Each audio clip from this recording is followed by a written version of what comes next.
उत्तराखंड की पहाड़ियों के बीच एक छोटा सा गांव था, देवगिरी। चारों तरफ घने देवदार के पेड़, पहाड़ियों पर रेंगती धुंध और दूर से आती किसी अनजानी घंटी की आवाज। गांव के बाहर जंगल के भीतर एक प्राचीन मंदिर था, जिसे लोग नरक द्वार मंदिर कहते थे। कहते हैं वो मंदिर किसी देवी का नहीं, बल्कि किसी शापित शक्ति का था। गांव के बुजुर्ग अक्सर चेतावनी देते थे, सूरज ढलने के बाद वहां मत जाना, जो गया वो लौटा नहीं, और अगर लौटा भी तो वैसा नहीं रहा। आगमन दिल्ली से आया आर्यन पेशे से एक यूट्यूबर था। उसे भूत प्रेत की कहानियों पर वीडियो बनाना पसंद था। जब उसे देवगिरी के इस मंदिर की कहानी पता चली तो वो तुरंत वहां पहुंच गया। उसके साथ उसका कैमरा, ट्राइपॉड और एक छोटी टॉर्च थी। गांव वालों ने उसे बहुत समझाया, बेटा यहां मजाक मत करना, ये कोई आम जगह नहीं है। लेकिन आर्यन हंस दिया। उसे लगा ये बस एक और लोक कथा है। उसने तय किया, आज रात 12 बजे वो मंदिर के अंदर जाएगा और लाइव रिकॉर्डिंग करेगा। मंदिर का दृश्य रात के ठीक 11:45 बजे जंगल में सन्नाटा पसरा था।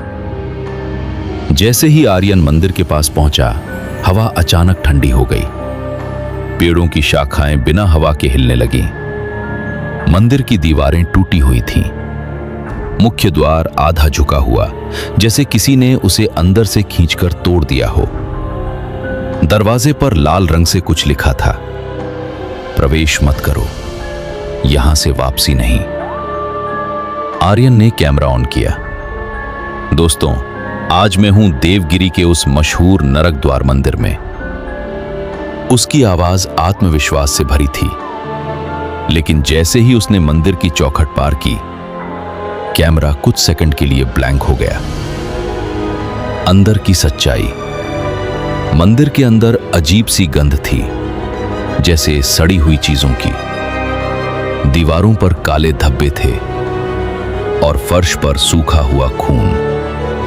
मूर्ति के स्थान पर कुछ नहीं था, सिर्फ एक गहरा काला गड्ढा, मानो धरती फट गई हो।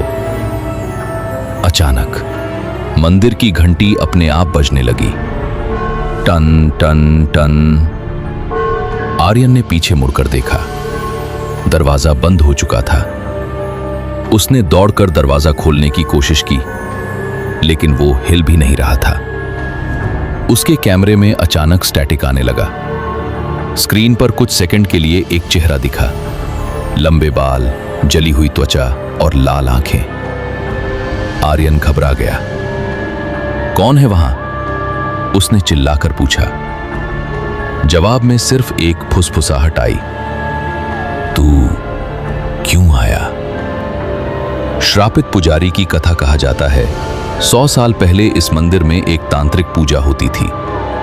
पुजारी ने अमरता पाने के लिए मानव बलि दी थी, लेकिन मंत्र गलत हो गया।